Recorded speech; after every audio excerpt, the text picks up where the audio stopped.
Hello दोस्तों, आज हम पढ़ेंगे जो कल पढ़ा था उससे आगे। और हमने कल पढ़ लिया था प्रतिरोधों का समांतर संयोजन। और आज पढ़ेंगे हम विद्युत धारा का चुंबकीय प्रभाव। विद्युत धारा का चुंबकीय प्रभाव क्या?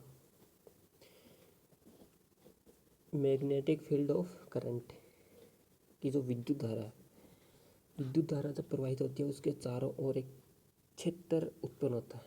वह क्षेत्र होता है चुंबकीय क्षेत्र। तो आज हम उसके बारे में पढ़ेंगे। विद्युत धारा का जो चुंबकीय प्रभाव है उसको ओरेस्टेड ने एक प्रयोग करके बताया था कि तो उसने एक प्रयोग में एक परिपथ लिया था। परिपथ के समीप एक चुंबकीय सुई रखी थी। अब ओरेस्टेड ने क्या किया कि एक ऐसा सर्किट बनाया, सर्किट लिया था।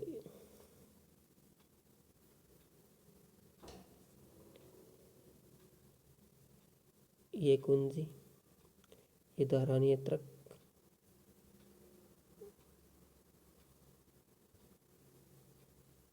ये धारा नियंत्रक हो गया।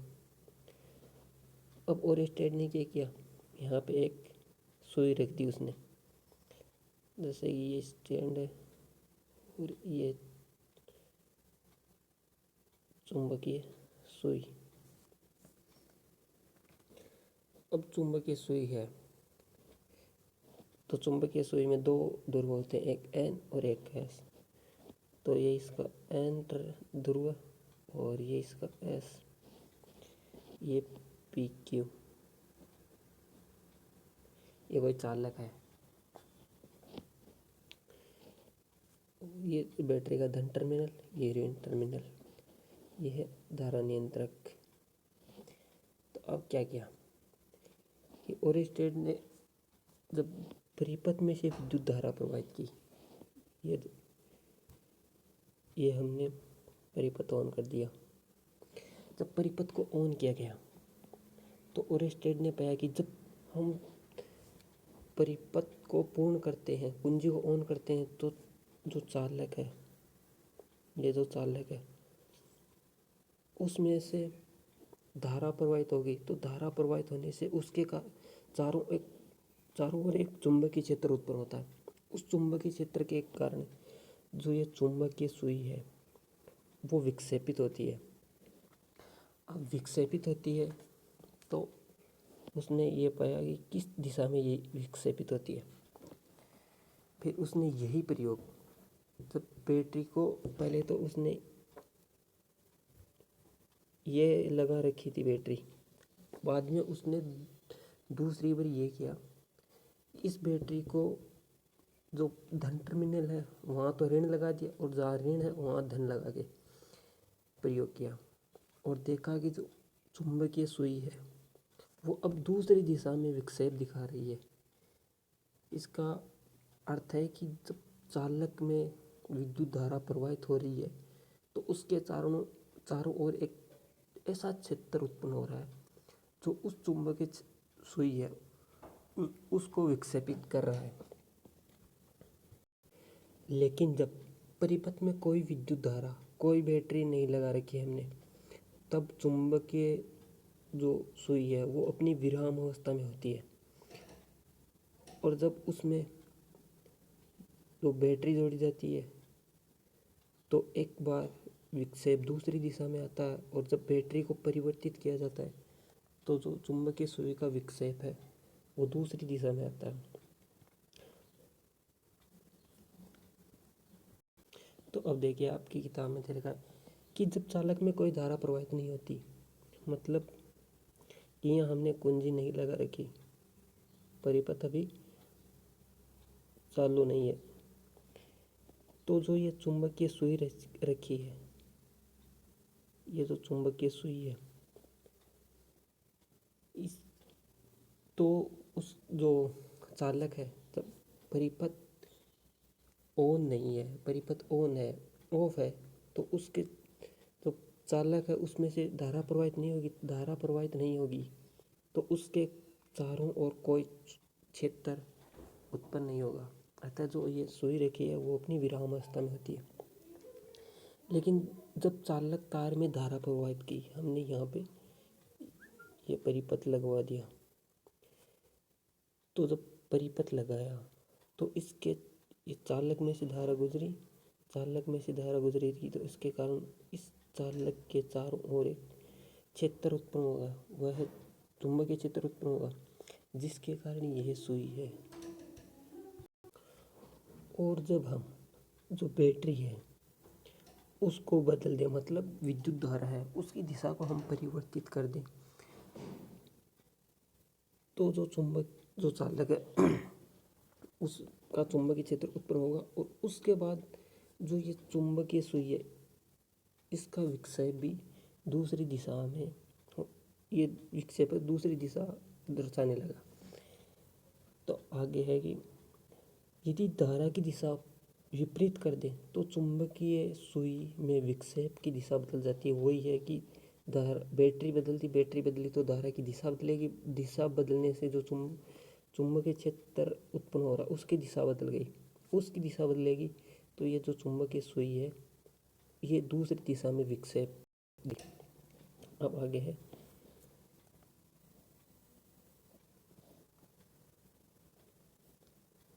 चालक में धारा प्रवाहित करने पर चुंबकीय सुई का विक्षेप होना इस बात को व्यक्त करता है। ये जो ओरेस्टेड नाम का वैज्ञानिक था, ये अभी तक तो यह कन्फर्म कर रहा था कि जब चालक में कोई धारा प्रवाहित करते हैं तो उसके चारों ओर एक क्षेत्र उत्पन्न होता है। लेकिन अब उसने जब ये प्रयोग किया और इसका जब रिजल्ट देखा तो उसको लगा कि हाँ कुछ तो है, उस चालक के चारों ओर ऐसा क्षेत्र उत्पन्न हो रहा है जिसके कारण ये चुंबकीय सुई को विक्षेपित कर रहा है। कभी तो ये दूसरी दिशा में होती है और कभी दूसरी दिशा में होती है। लेकिन जब चालक में धारा प्रवाहित नहीं करते तो उसके का जो समीप चुंबकीय सुई रखी है उसमें कोई विक्षेप नहीं दिखा रही है वो। तो उसने पाया कि चालक में धारा प्रवाहित करने पर चुंबकीय सुई का विक्षेपित होना इस बात को व्यक्त करता है कि चालक के चारों ओर चुंबकीय क्षेत्र उत्पन्न होता है। चालक तार में धारा का मान बढ़ाने और चुंबकीय सुई को चालक के निकट ले जाने पर उसमें विक्षेप बढ़ता है। ये जब हमने धारा नियंत्रक लगा रखा है, इससे हम धारा को कम या ज़्यादा कर सकते हैं। तो यदि हम इस प्रतिरोध को कम करेंगे तो धारा का मान परिवर्तित होगा। और हम जब इस सुई को इस चालक के निकट या दूर ले जाते हैं तो भी चुंबकीय सुई का विक्षेप बढ़ता या कम होता है। अब ये आगे देखिए 10.11 में दे रखा है चुंबकीय क्षेत्र की दिशा, डायरेक्शन ऑफ मैग्नेटिक फील्ड। आगे देखिए जो चालक है उसमें जो चुंबकीय क्षेत्र उत्पन्न होता है उसकी दिशा ज्ञात करने के लिए दो नियम है। चालक में प्रवाहित विद्युत धारा, जो चालक उसमें विद्युत धारा प्रवाहित करेंगे तो उसके चारों ओर चुंबकीय क्षेत्र बनता। अब हम उस चुंबकीय क्षेत्र की दिशा को ज्ञात करना चाहते हैं तो उसके लिए दो नियम है। एक है दक्षिणावर्त पेच का नियम, राइट हैंड, ये right handed cork screw law. और इस नियम के अनुसार आपने स्क्रू देखा होगा, स्क्रू होता है ऐसे, जैसे ये कोई स्क्रू है, ये चूड़ियाँ हैं और ये यहाँ से, अब ये एक स्क्रू। तो जब हम स्क्रू को इस दिशा में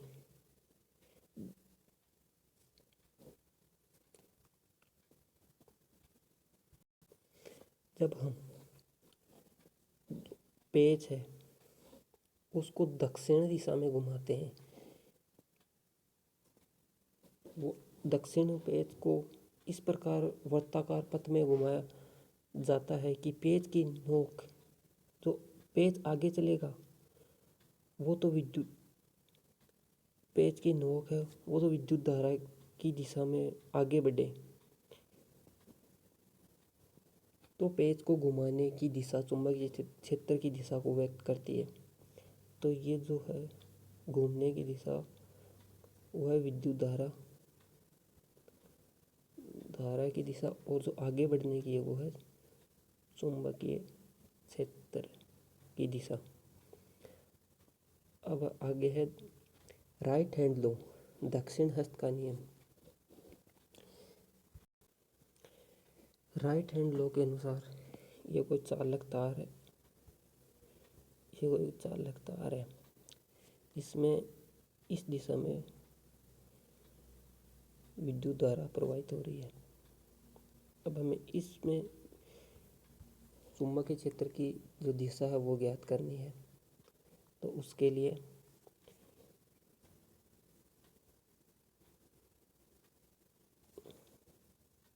हम अपने राइट हैंड को लेके जो ये है इस दिशा में अंगुलियों को रखिए। इस दिशा में हम अंगुलियों को रखेंगे अपनी राइट हैंड की। तो देखिए अंगूठा हमेशा नीचे की दिशा में होगा और अंगुलियां इस दिशा को व्यक्त करेंगी और अंगूठा नीचे की दिशा में। जो अंगूठा होगा वो तो धारा की दिशा को बताएगा। जब आप अपने राइट हैंड को लेके यहाँ पे इस दिशा में अंगुलियों को इस दिशा से मोड़ोगे तो अंगूठा नीचे की ओर होगा। तो ये जो अंगूठा है वो तो विद्युत धारा की दिशा को व्यक्त करेगा, और जो मुड़ी हुई अंगुलियां हैं वो चुंबकीय क्षेत्र की दिशा को व्यक्त करेंगी। अंगुलियां चुंबकीय क्षेत्र की दिशा को और अंगूठा धारा की दिशा को व्यक्त करता है। लेकिन हम यहाँ देखिए, यदि हमने धारा की दिशा जो ये लिया था सर्किल, हमने अब इसको इस दिशा में कर दिया। ये तो पहले तो इस दिशा में था, अब हमने इसको इस दिशा में कर दिया। तो अब देखिए, अब मुड़ी हुई अंगुलियां हैं वो इस दिशा, यहाँ पे रखिए अपनी अंगुलियां, राइट हैंड की अंगुलियों को यहाँ रखोगे तो अंगूठा किधर होगा, ऊपर की तरफ। तो अंगूठा होगा वो विद्युत धारा की दिशा को प्रदर्शित करेगा, और जो चुंबकीय क्षेत्र होगा वो इधर, और जो विद्युत धारा होगी वो इधर ऊपर की दिशा, और मुड़ी हुई अंगुलियां चुंबकीय क्षेत्र की दिशा को व्यक्त करती हैं। अब इसमें दे रखा है कि इस नियम के अनुसार धारावाही चालक, ये एक चालक तार है, धारावाही चालक तार को इस प्रकार से पकड़े कि अंगूठा धारा की दिशा में रहे। अंगूठा ये धारा है तो अंगूठा धारा की दिशा में रहे, और मुड़ी हुई अंगुलियां चुंबकीय क्षेत्र की दिशा में। और जो मुड़ी हुई अंगुलियां हैं ये चुंबकीय क्षेत्र की दिशा को व्यक्त करती हैं। और पिछले वाले में था जो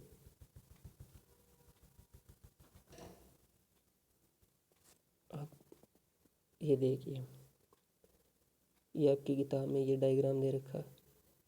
तो यहाँ पे जो अंगुलियां हैं उनको आप यहाँ ला के रखिए, अंगुलियों को यहाँ रखेंगे, अपने जो हाथ है उसको, अपनी मुट्ठी को भींच के आप अंगुलियों को यहाँ इस दिशा में मोड़ोगे। यहाँ से लाके ऐसे ही तो मोड़ेंगे अंगुलियाँ, तो अंगूठा हमेशा नीचे की दिशा करेगा। अब अंगूठा है वो विद्युत धारा की दिशा को व्यक्त कर रहा है, और जो अंगुलियाँ हैं वो चुंबकीय क्षेत्र की दिशा को व्यक्त कर रही।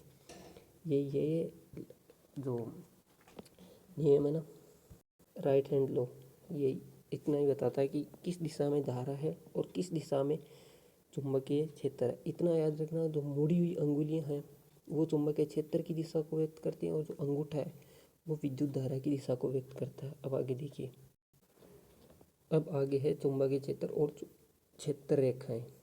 जो चुंबकीय क्षेत्र है उसकी जो फील्ड लाइन है उनके बारे में हम आगे पढ़ेंगे। तो जो ओरेस्टेड ने प्रयोग किया तो उसने देखा था कि जब चालक में विद्युत धारा प्रवाहित करती है तो उसके चारों ओर चुंबकीय क्षेत्र की जो रेखाएं वो प्रोड्यूस होती है, मतलब उत्पन्न होती है। तो ये कोई चुंबक है हमारे पास, ये ये एस ध्रुव है, ये एन। तो जो चुंबकीय क्षेत्र रेखाएं हैं वो वो जो नॉर्थ पोल है उससे निकलती हैं और साउथ पोल के अंदर इंटर करती हैं। और ये तो बाहर दिशा में चलती हैं, जैसे एन से निकलेंगी, एन से निकलती हैं, एस में अंदर जाती है, एन से निकलती है, एस के अंदर जाती है। तो अब आगे देखिए,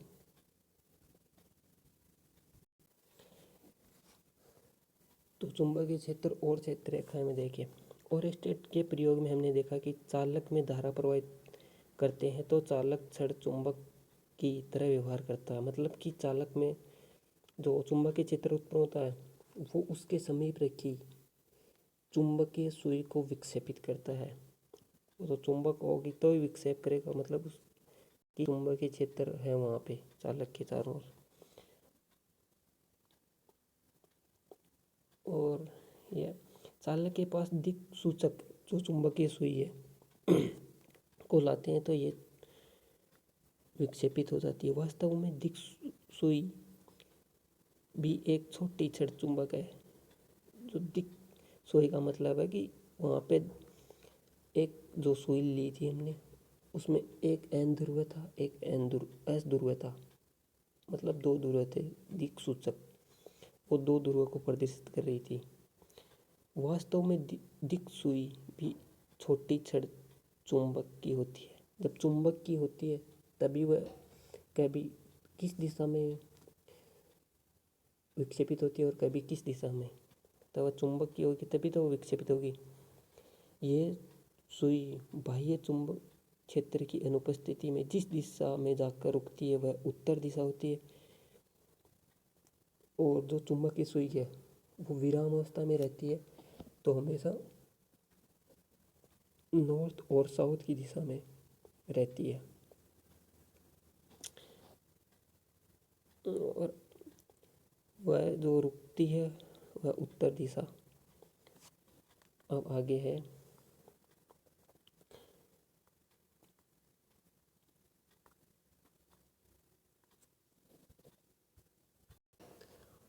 और सुई का जो सिरा उत्तर दिशा का संकेत करता है उसे उत्तरोमुखी नॉर्थ पोल, ये एन ध्रुव है, ये एस ध्रुव है। जो सिरा उत्तर उत्तर और दक्षिण में रहता है उसको कहते हैं उत्तर दक्षिण। का मतलब है जब चुंबक विरामावस्था में रहती है तो उसका एक दिशा उत्तर की तरफ तथा दूसरा सिरा दक्षिण की तरफ रहता है। जो सिरा उत्तर दिशा में रहता है उसको उत्तरोमुखी, और जो सिरा दक्षिण दिशा में रहता है उसको दक्षिणोमुखी ध्रुव कहते हैं। ध्रुव का मतलब पोल। उत्तर और जो पोल होते हैं ना हमारे, एक तो उत्तर पोल, एक जो दक्षिण पोल है वो साउथ पोल और नॉर्थ पोल। अब किसी चुंबक के चारों ओर चुंबकीय क्षेत्र की को प्रदर्शित करने के लिए कुछ काल्पनिक रेखाएं का समूह खींचा जाता है। जैसे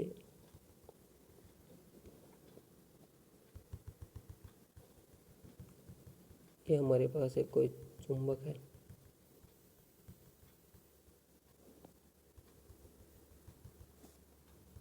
ये कोई चुंबक है हमारे पास, तो इसका एक ध्रुव है नॉर्थ पोल, दूसरा साउथ पोल। और जो चुंबकीय क्षेत्र रेखाएं हैं वो एन से निकलकर एस की तरफ जाती है चुंबक के बाहर की दिशा में। ये चुंबक के बाहर बता रहा हूँ मैं आपको। एन से निकलकर एस की तरफ, एन से निकलकर एस की तरफ, एन से निकलती है और एस से अंदर जाती हुई प्रतीत होती है। ये चुंबकीय क्षेत्र रेखाएं वो निकल रही है और यहाँ से अंदर को जा रही है। तो ये एन से निकलती है और एस की तरफ जाती है और यहाँ से निकल रही है ये। तो हमें चुंबकीय क्षेत्र की किसी चुंबक के चारों ओर वह क्षेत्र जहाँ तक उस चुंबक के प्रभाव को महसूस करते हैं चुंबकीय क्षेत्र कहलाता है। अब ये चुंबक है, इसका प्रभाव हम कहाँ तक व्यक्त कर सकते हैं या महसूस कर सकते हैं, उसकी कोई बाउंड्री होगी, उसमें ही हम इस क्षेत्र का महसूस कर सकते हैं। जो हमारे पास दिक् सूचक सुई थी उससे पता चल सकता है कि कहाँ तक चुंबकीय क्षेत्र है। तो ये कह रहा है किसी चालक जो चुंबक है, किसी चुंबक के चारों ओर वह क्षेत्र जहाँ उस चुंबक के प्रभाव को महसूस कर सकते हैं चुंबकीय क्षेत्र कहलाता है। जो ये परिभाषा है इसको याद रखना, 1 नंबर में पूछ सकता है। अब चुंबकीय क्षेत्र की एक ऐसी राशि है जिसमें दिशा व परिमाण दोनों होते हैं। इसकी डायरेक्शन भी होती है और इसका मैग्नीट्यूड भी होता है। जो चुंबकीय क्षेत्र है, चुंबकीय क्षेत्र की दिशा सदैव उत्तर ध्रुव से दक्षिण ध्रुव की होती है। एक चुंबक के लिए चुंबकीय क्षेत्र जो है वो इस चित्र में प्रदर्शित कर रखी है। और आगे देखिए, अब आगे है विद्युत चुंबकीय प्रेरण, इलेक्ट्रोमैग्नेटिक इंडक्शन। प्रेरण मतलब उत्पन्न होना। विद्युत चुंबकीय प्रेरण देखिए, यहाँ पे हमने कोई कुंडली है, ये कुंडली है, इसको हमने गैल्वेनोमीटर से जोड़ रखा। ये गैल्वेनोमीटर जी। जब हम इस कुंडली के पास एक जो चुंबक है उसको लाते हैं, ये हमारे पास चुंबक है, तो कभी हम इसको इसके नज़दीक लाते हैं और कभी इससे दूर ले जाते हैं। ये जो चुंबक है उसका ये सिरा एस सिरा और ये एन सिरा। तो जब हम जानते हैं कि चुंबक उसमें से चुंबकीय क्षेत्र रेखाएं उत्पन्न एन से निकलती हैं और एस से अंदर जाती हुई प्रतीत होती हैं। तो अब इसको कभी हम इधर लाएंगे और ले जाएंगे चुंबक को इस कुंडली के पास और कभी दूर ले जाएंगे। तो जो एन पोल है उससे जो चुंबकीय क्षेत्र रेखाएं निकल रही हैं वो इस कुंडली में से गुजरेंगी। तो उनकी संख्या कभी बदलेगी, कभी तो कम होगी और कभी ज़्यादा होगी। और हम इस जो कुंडली है उसमें ये गैल्वेनोमीटर से विक्षेप देखते हैं कि क्या कुछ इस गैल्वेनोमीटर में विक्षेप आ रहा। तो जब हम इस चुंबक को कुंडली के पास लाते हैं तो चुंबकीय क्षेत्र रेखाएं इस कुंडली में से गुजरेंगी। जब कुंडली में से चुंबकीय क्षेत्र रेखाएं गुजरती है तो इस गैल्वेनोमीटर में विक्षेप आता है, मतलब कि धारा प्रवाहित हो रही है। ये गैल्वेनोमीटर ये बता रहा है कि यहाँ पर धारा प्रवाहित हो रही है। तो अब आगे देखिए, एक चित्र में एक कुंडली को धारामापी से जोड़ देते हैं। अब छड़ चुंबक को कुंडली के पास लाते हैं, कभी इस छड़ चुंबक को हम कुंडली के पास लाते हैं और कभी दूर ले जाते हैं। तो धारामापी में विक्षेप आता है, अर्थात कुंडली में धारा प्रवाहित होती है।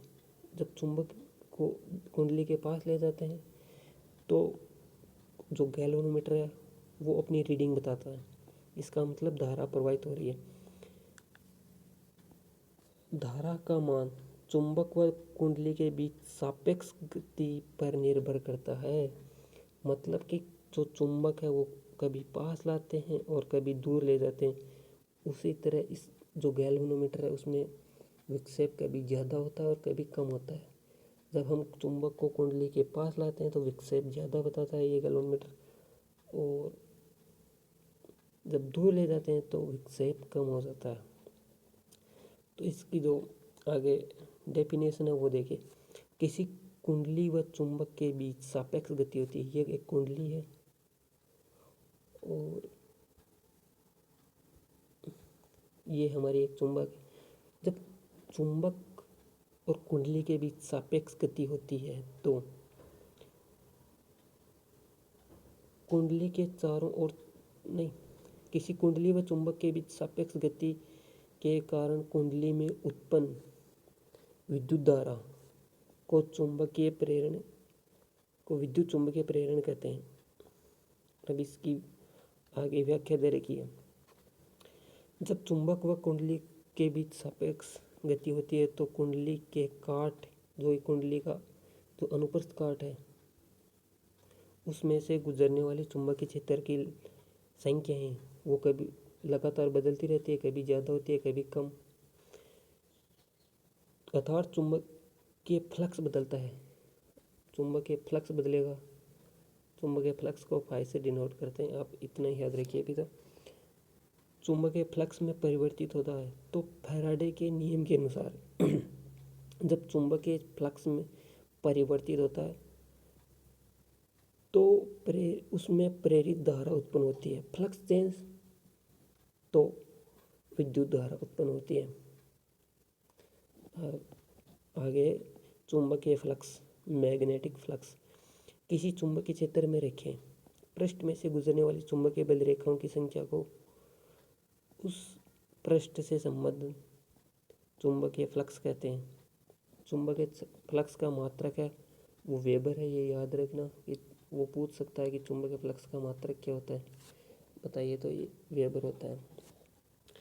आगे विद्युत धारा जनित्र, इलेक्ट्रिक करंट जनरेटर।